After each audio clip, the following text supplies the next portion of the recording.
ఉంటే ఇంకోసారి అవకాశం లేకుండా పోయింది. అది సుప్రీం కోర్టు ఇచ్చిన జడ్జి ఒకసారి చెప్పింది. సురేష్ యాదవ్ జేఏసీ నేత లైన్ లో ఉన్నారు. సురేష్ యాదవ్ గారు డిఎఫ్ గురించి మాట్లాడారు. ఒక్క నిమిషం. సురేష్ యాదవ్ గారు ఉన్నారు, ఓయూ జేఏసీ నేత. సార్ నమస్కారం సార్, ప్యానెల్ లో ఉన్నటువంటి వాళ్ళకి నమస్కారం. పెద్దలందరికీ. ఇప్పుడు ఉద్యోగ విషయంలో కాంగ్రెస్ నేతలు ఉద్యోగం అనేది దేని అనేది స్పష్టంగా చెప్పాల్సినటువంటి అవసరం ఉంటది. ఉద్యోగ ప్రకటన ఇచ్చి ఫిల్ చేసి దాన్ని ఉద్యోగం అంటారా, లేకపోతే గతంలో ఉద్యోగాలు ఇచ్చినటువంటి నియామక పత్రాలు అందజేసి అవే మళ్ళీ ఈయన నియామక పత్రం అందజేసినటువంటి వాటిని ఉద్యోగం అందం అనేది ఫస్ట్ స్పష్టంగా తెలియజేయాలి. రెండోది, అసలు ఇవాళ ఇంటెలిజెన్స్ వ్యవస్థ ఉన్నదా ఏంది? ఖర్గే గారు వస్తే ప్రతిపక్ష నేతలందరినీ అరెస్ట్ చేయాలన్నా, విద్యార్థులందరినీ అరెస్ట్ చేయాలన్నా, పెట్టి మొత్తం 4.5 కోట్ల ప్రజల్ని కాంగ్రెస్ మినహాయిస్తే మిగతా వాళ్ళందరినీ జైళ్లలో తోలినట్టు తోలి ఇళ్లలో తోలి లాగలేయాలన్నా ఇయ్యాల? ఎవరి కోసం ఖర్గే గారు వచ్చేది? ఎవరి కోసం వచ్చారు? ఎవరి కోసం నిరుద్యోగులు అరెస్ట్ చేస్తారు? ఒక ఆడపిల్లని తీసుకుపోయి, అస్మాన్ ఆడపిల్లని తీసుకుపోయి, తల్లిదండ్రులు లేని ఆడపిల్లని తీసుకుపోయి నైట్ ఎర్లీ మార్నింగ్ 3 గంటలకు పోయి తీసుకొచ్చి ఇప్పటి వరకు బయటికి పంపట్లేరు. కాంగ్రెస్ నేతలు ఒకప్పుడు ఏమని చెప్పారు, బానిస తెలంగాణ అయింది, ఇది ఒక కుటుంబ తెలంగాణ అని చాలా వర్డ్స్ మాట్లాడారు కదా. మీదే తెలంగాణ ఇది మీది కాదు, ఇది బానిస తెలంగాణ కాదా? ఒక స్వేచ్ఛ లేని తెలంగాణ కాదా? ఎందుకు ఇట్లా చేస్తారు? ఉద్యోగ విషయంలో స్పష్టత లేదు. మొన్న భట్టి విక్రమార్క గారు ఉప ముఖ్యమంత్రిగా ఉండి ఎన్నిసార్లు 30,000 ఉద్యోగాలు ఇస్తున్నాం, 30,000 త్వరలో అని ఇప్పటికీ 6 సార్లు స్టేట్మెంట్లు ఇచ్చిండు భట్టి విక్రమార్క ఒక ఉప ముఖ్యమంత్రి గారు. అంటే మీకు ఒక స్పష్టత లేదు, మీకు ఒక పాలన చేత కాదు. కేసీఆర్ ని పదే తిట్టినటువంటి మీరు ఏం చేస్తారు? గుడిగుర పనులు తోముతురా? అరే మీరు ఇప్పటి వరకు 11,000 ఉద్యోగాలు ఇవ్వలేదు. ఆ జీవో 29 బాధితులు ఇది చేయలేదు. 46 బాధితుల సమస్య తీర్చలేదు. మీరు ఏం చేస్తారు? ఇక ఒక విద్యా విధానం మీద స్పష్టత ఉన్నదా? ఒక విద్యాశాఖ మంత్రి ఉన్నాడా? మీకు స్పష్టత లేని ఉద్యోగ నియామకాలు లేవు, మీకు చేత కాదు, పాలన చేత కాదు అని చెప్పేస్తే అయిపోతుంది ఇదంతా.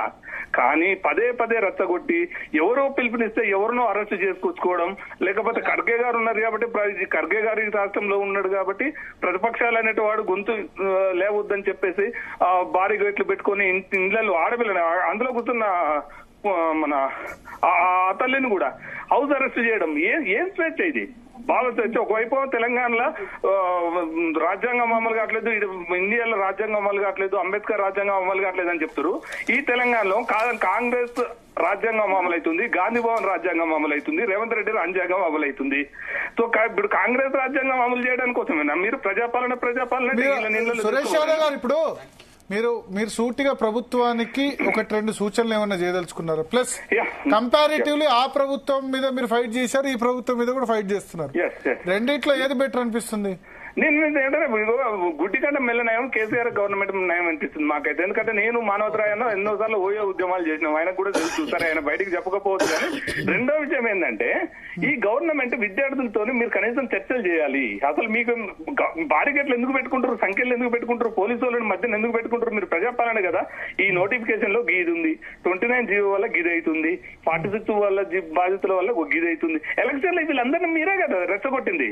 ఈ ఎలక్షన్ లో కేసీఆర్ గద్దె దింపడం కోసం మీరే కదా టీజీపీఎస్సీ ఆఫీస్ ముట్టడి రోజు సార్ ఇది కేసీఆర్ గవర్నమెంట్ లో నేనే సాక్షి, నేనే పిలుపునిచ్చిన దానికి మానవతరాయన్న రాలేదనుకుంటే నాకు తెలిసి అద్దంకి దయాకర్, కోదండరాం ఎవరు పిలిచారు మిమ్మల్ని? అయినా కూడా మీరు వచ్చి రెట్టగొట్టారు కదా. బస్సు యాత్ర ఎందుకు చేపించారు విద్యార్థులతో? సో వాళ్ళతో కూర్చొని ఈ నోటిఫికేషన్ పలానా రోజు వస్తుంది, డిఎస్సీ నోటిఫికేషన్ ఇప్పుడు వస్తుంది, ఇన్ని నోటిఫికేషన్ ఉద్యోగాలు మనం ఇవ్వాల్సిన అవసరం ఉందని చెప్పేసి ఒక స్పష్టత ఇవ్వాలి కదా ఉద్యోగులకు. నీది ఏడమైంది? ఇప్పుడు నిరుద్యోగులకు ఇచ్చిన హామీలన్నీ ఎక్కడ పోయినాయి? మీ ఒక్కటి కూడా ఇంప్లిమెంట్ అయిందా? మీరు ఇప్పటికీ స్పష్టంగా ఇచ్చింది 11,000 ఉద్యోగాలే. గత గవర్నమెంట్ ఇచ్చిన ఉద్యోగ నియామక పత్రాలు అందజేసి ఆల్రెడీ జాబ్ చేస్తున్న వాళ్ళని పిలిచి నియామక పత్రాలు అందజేసి మేము ఇచ్చిన సంఖ్యలు గుర్తుకోవడం కరెక్ట్ కాదంటున్నా.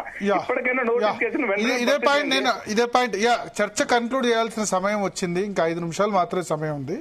మంచికి 1 నిమిషం మాత్రమే అందరికీ అవకాశం. ముందుగా అశోక్ సార్ లేరు కదా? ఎస్ మన రవికుమార్ గారు. Yes 1 minute sir. నేను ఏమంటున్నా అంటే మా డిమాండ్ ఫైనల్ గా ప్రభుత్వానికి నేనేం చెప్పదలుచుకున్నా అంటే తప్పకుండా మీ బాధ్యతగా మీరు ఇచ్చిన హామీగా 2 లక్షల ఉద్యోగాలు వేయాల్సిందే. అది మీ బాధ్యత. అక్కడ మీ లోపం ఉంది, ఆ లోపాన్ని కప్పిపుచ్చుకోవడానికి అందరి మీద అక్కడ బీఆర్ఎస్ మిన్నో బీజేపీ మిన్నో నిందలేయడం అనేది కరెక్ట్ కాదు. ఇంకా ఇంకొచ్చేసి టీజీపీఎస్సీ ప్రక్షాళన చేస్తున్నామని చెప్తున్నారు. ఇంతకు ముందు విఠలన్ అన్నట్లు కేరళ లాంటి పిఎస్సీ కావాలి మాకు. కేరళ లాంటి పిఎస్సీ అయితేనే మాకు అక్కడ చూడండి, ఇక్కడ ప్రక్షాళన ఏం చేయలేదు. మాకు ప్రక్షాళన అంటే ఏంటి, ఒక బోర్డును తీసి ఇంకో బోర్డుని పెట్టడం కాదు. ప్రక్షాళన అంటే ఏంటి, దాదాపు ఫుల్ బాడీని నియమించాలి. ఫుల్ బాడీ అంటే ఏంటి, రెగ్యులరైజ్డ్ ఉన్న రెగ్యులరైజ్ ఉద్యోగులను నియమించాలి. కేరళలో ఎట్లుంది. ఇంకొకటి మూడవ పాయింట్ ఏంటంటే అన్నకు తెలియాల్సింది ఏంటంటే టీనాదాబ్ విషయం చెప్పిండు. డ్యాఫ్ అనేది ఎట్లా అప్లై చేస్తారో మీకు తెలుసు అని నేను అనుకుంటా. డ్యాఫ్ లో మెయిన్స్ ఎట్లా అప్లై చేస్తారు, ఇంటర్వ్యూలో ఎట్లా అప్లై చేస్తారని దాన్ని బట్టి క్యాడర్కి అలొకేషన్ ఉంటుంది. దాని గురించి నేను వెళ్ళదలుచుకోలేదు. దాని గురించి మీరు వివరణ ఇస్తారని నేను అనుకుంటున్నాను.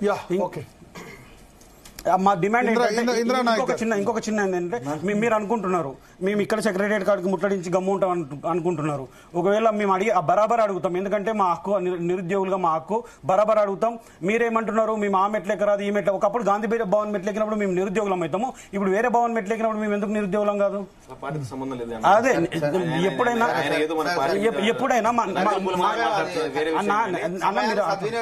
సద్వినియోగం చేసుకుంటారు. సద్వినియోగం కాదు, మేము రాజకీయాలతో సంబంధాలు లేదు. రాజకీయాలతో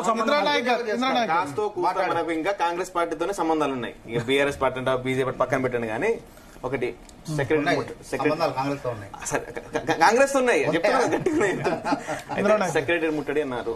అంటే ఉద్యోగాలు వద్దని అంటున్నారని చెప్పండి రేవంత్ రెడ్డి గారు ప్రతి మీటింగ్ లో అంటున్నారు కదా. ఆ ఇంటెలిజెన్స్ వ్యవస్థ మీకు చెప్తున్నప్పుడు ఇలా సెక్రటరీ ముట్టడి ఎందుకు మీకు తెలియదా? ఎందుకు ఆ సెక్రటరీ చుట్టూ అంతమంది పోలీసులు మోహరించారు? మీరు ఒకటి చెప్తున్నా మనోదరైన మీకైతే, ఏదైతే మీరు ఆ రోజు జాబ్ క్యాలెండర్ అని చెప్పారో సర్వరోగ నివారణకి జనతిలిస్మ అయినట్టు మాకు కూడా అన్ని సమాసాలకు పెద్ద ఏదంటే జాబ్ క్యాలెండరే. అది కూడా మీరు ప్రవేశపెట్టిన, అది కూడా ఇచ్చే నోటిఫికేషన్ కూడా లీగల్ ఏం లేకుండా, అంటే ఇచ్చే జీవోలు కారణం కాకూడదు, అంటే ఒకరి అర్హత కోల్పోకుండా మంచిగా ఇస్తే బాగుంటుందని చెప్పేసి మీకు కోరుకుంటున్నాను. కాబట్టి మాకేదో రాజకీయాల ఉద్దేశం ఉన్నట్టు, మాకేదో జాబులు అన్నట్టు కాదన్నా. మీరు పుట్టుక నుంచి రాజకీయ నాయకులు, మీకు ఇప్పుడు దాకా ఎమ్మెల్సీ కాలేదు, ఎమ్మెల్యే కాలేదు, మీరు మాట్లాడడం తప్పది.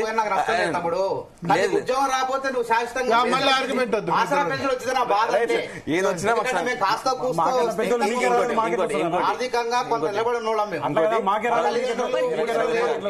తల్లిదండ్రులు కాస్త ఉద్యోగాలు చేస్తున్నారు, మేము రాజకీయాల్లోకి వచ్చినాం. ఇంకోటి నిరుద్యోగ వృత్తి అన్నారు, నిరుద్యోగ వృత్తి అన్నారు, గవర్నమెంట్ నిరుద్యోగ వృత్తి అన్నారు. 18 నెలలు దాటిపోయింది, మాకు 74,000 రూపాయలు గవర్నమెంట్ నుంచి రావాల్సింది. ఆ వృత్తి ఇప్పిస్తే హ్యాపీగా చదువుకుంటాం.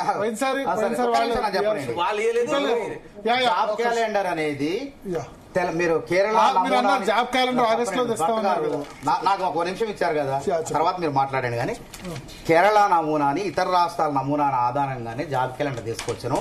రాష్ట్ర వ్యాప్తంగా జియో న్యూస్ చూస్తున్న నిరుద్యోగులారా, త్వరలోనే ఎటువంటి లోపాలు లేకుండా, గత ప్రభుత్వం చేసిన తప్పులు చేయకుండా, లోపాలు లేకుండా మీకు 32,000 ఉద్యోగాలు, అన్ని ఉద్యోగాలు, జాబ్ క్యాలెండర్ అంటే ఎస్ఐ ఎట్లా వస్తుంది, కానిస్టేబుల్ అంటే అన్ని అందులో కలిపి రాష్ట్ర ప్రభుత్వం మీకు ఇవ్వడానికి కసరత్తు చేస్తుంది.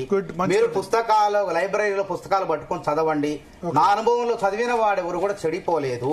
దయచేసి ఐఏఎస్ సివిల్స్ చదివితే గ్రూప్ 1 అయ్యారు, గ్రూప్ 1 చదివితే గ్రూప్ 2 అయ్యారు, గ్రూప్ 2 చదివితే కనీసం టీచర్ జాబ్ ప్రభుత్వ ఉద్యోగం. కానీ చదవకుండా మీరు వాట్సాప్ లో వీటిలో తలకాయ పెట్టి ఎప్పుడు తొంగి చూస్తే మీకు ఏ ఉద్యోగాలు రావు. ఎందుకంటే ఆ విధంగా చదివిన వాళ్ళు ఇలా హైదరాబాద్ లో నాతో చదివిన వాళ్ళు అంటే పీజీ చదవచ్చు, నా క్లాస్మేట్లు తపస్సులో చదివిన వాళ్ళు ఇలా ఐఏఎస్ అయ్యారు, ఐపీఎస్ అయ్యారు. కాబట్టి మీకు చెప్తాను, ఈ సమస్య పరిష్కారానికి ముఖ్యమంత్రి గారు టీజీపీఎస్సీ కోఆర్డినేషన్ తోటి, టీజీపీఎస్సీ అతిపెద్ద దొంగ. అంటే సమస్య అన్ని ఉద్యోగాలు రావు, పోలీసు డిఎస్సీ ఇవన్నీ రావు కదా, ఓన్లీ గ్రూప్ 1 గ్రూప్ 2 ఈ గ్రూప్ 3 కదా. టీజీపీఎస్సీ అనేది అకౌంటబిలిటీ అండ్ ట్రాన్స్పరెన్సీ. కలుస్తారేమో అంత డెమోక్రసీ. బుర్రా వెంకటేశం గారు ఫోన్ చేస్తే జైల్లో వేపిస్తా అని చెప్తున్నాడు. ఎవరైనా ఫోన్ చేస్తే ఫోన్ ఎందుకు చేసినా జైల్లో వేపిస్తా అని చెప్తున్నాడు. ఆయన ఒక బడుగు బలగిన వర్గం. ఈసారి మంచి వాళ్ళని సెలెక్ట్ ఈసారి మెంబర్స్ ఈసారి బుర్రా వెంకటేశ్వర గారు, తర్వాత పాల్వాయి రజనీ గారు చాలా మంచి మెంబర్స్ సెలెక్ట్ చేశారు అనుకున్నాను. ఎవరు పడితే వాళ్ళు ఇబ్బంది పెట్టకుండా, సంబంధాలు పెట్టకుండా ఆ విధంగా కఠినంగా మాట్లాడుంటారు. ఆయన టీపీఎస్సీ సంబంధించిన విషయంలో మహేష్ కుమార్ గౌడ్ లాంటి ఒక రాజకీయ నాయకుడు మాట్లాడడం తప్పు. ముఖ్యమంత్రులు వాళ్ళకి స్వేచ్ఛ, అకౌంటబిలిటీ, ట్రాన్స్పరెన్సీ ఇచ్చినప్పుడు ఇంతవరకు టీజీపీఎస్సీ 3 మంత్రులు మారిర్రు, 2 సీఎంలు వేరు, 3 చైర్మన్లు వేరు. నిరుద్యోగులతోటి చర్చలు జరపడానికి టీజీపీఎస్సీ ఎందుకు భయపడుతుంది? ఇక్కడనే లోపం ఉంది. కాబట్టి ఇప్పటికైనా ముఖ్యమంత్రి రేవంత్ రెడ్డి గారికి నేను సిన్సియర్ రిక్వెస్ట్ చేస్తున్నాం, హెచ్చరిస్తున్నాం. తెలంగాణ 60 లక్షల మంది నిరుద్యోగులు రోడ్ల మీదకి వస్తే ఏ ఆర్మీ పోలీసులు తట్టుకోలేరు. దయచేసి నిరుద్యోగుల ఉసురు తీసుకోకండి, చర్చలు జరపండి. ఇలా మానవతరాయో నేనో మనం కాదు, ప్రభుత్వం రెస్పాండ్ కావాలి. విద్యాశాఖ మంత్రిని ఇమీడియట్ గా డిమాండ్ చేయాలి. ముఖ్యమంత్రి రేవంత్ రెడ్డి గారికి విద్యాశాఖ మంత్రిని నియమించుకునే ఆయన తీసుకుంటాను చెప్తున్నాను. నేనే విద్యాశాఖ మంత్రి చెప్తున్నాను. అయితే ఆయన ఎందుకు అపాయింట్మెంట్ చేయండి? 18 నెలలు అయితే విద్యాశాఖ మంత్రి అయితే రేవంత్ రెడ్డి మాట్లాడే హక్కు ఆయనకు ఉంది. మహేష్ కుమార్ గౌడ్ గారు, రేవంత్ రెడ్డి గారు మీరు